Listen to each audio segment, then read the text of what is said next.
See, the third one, it is the pronoun. A word which is used in place of a noun to avoid unnecessary repetition of that noun is called a pronoun.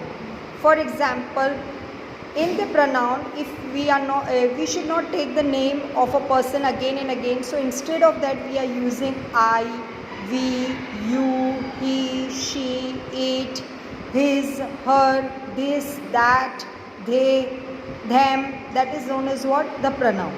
See, Seema is my friend. She is very beautiful. Again, they are not taking the name of a Seema. That is why they have used the pronoun word she. That is known as the pronoun. I visited Delhi. It is the capital of India. So I and it is known as the pronoun. He gave his dog a bone. It refused the bone. So he and it is known as the pronoun. Then the fourth one, it is the verb. Verb means what? An action word.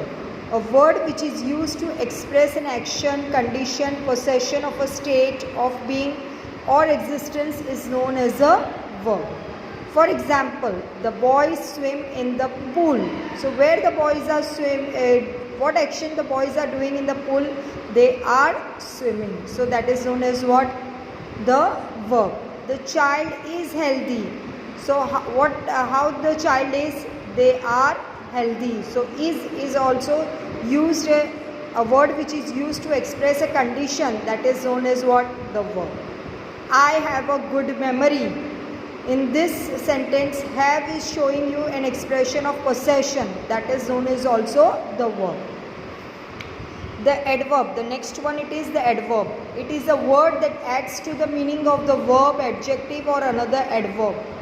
It is used to explain how, where, when, why and in what condition or with what result or purpose an action is performed. Mostly it is ly words. For example, they were the steps of a man walking rapidly. See, here the ly word has been shown you. So that is known as what? Adverb. My friend lives nearby. So nearby.